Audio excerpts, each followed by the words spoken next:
We have some breaking news for you. Australian Navy divers have suffered minor injuries after an incident involving a Chinese People's Liberation Army Navy destroyer. The HMAS Toowoomba was conducting a dive in international waters off Japan, removing nets that were entangled in its propellers.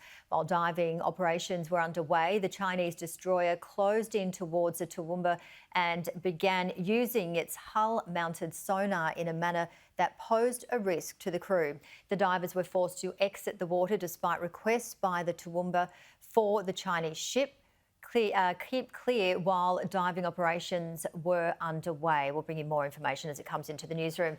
And the serious defence incident with China happened 4 days ago, but it was not revealed publicly until after the Prime Minister wrapped up his trip to APEC. He met again with President Xi on the sidelines of the summit and defended his busy travel schedule. Trudy McIntosh has more from San Francisco. 48 hours on the ground here in California, the Prime Minister used this trip to the APEC summit to consolidate the relationship with China and the United States. The spotlight at the San Francisco talks has been well and truly, though, on Joe Biden and Xi Jinping. On day 2 of the summit, the US President reasserting America's role in the region. And finally, as I said yesterday, America's commitment to the Asia-Pacific is unwavering and, in our view, from America's perspective, essential. These talks provided Prime Minister Albanese with another opportunity to meet face-to-face with President Xi. He regards my visit there as being very successful. We reiterated the stabilisation that is occurring and, of course, our trade. The removal of any of the remaining trade impediments is very much in Australia's interest. The PM used a private address to the Pacific Rim leaders to push for an overhaul of the World Trade Organisation to resolve disputes. To ensure that the rules and norms of international trade can be applied in the interests of all. On the sidelines of the summit, he met with Vietnam's President and Japan's Prime Minister Fumio Kishida. Relations between Australia and Japan have never been stronger.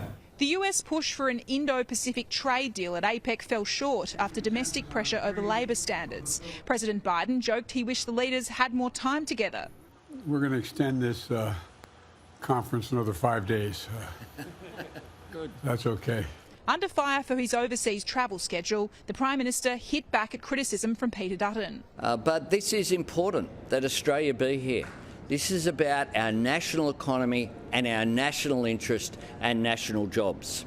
I just say to Peter Dutton, if you want to be the alternative Prime Minister of Australia, you need something more than just opportunism and comments like that.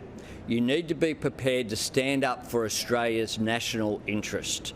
And I frankly think that it diminishes him as a leader to make the comments that he did. Anthony Albanese will touch down in Australia on Sunday morning. He says he's looking forward to getting home, the focus firmly shifting back to domestic issues, with Cabinet to meet on Monday.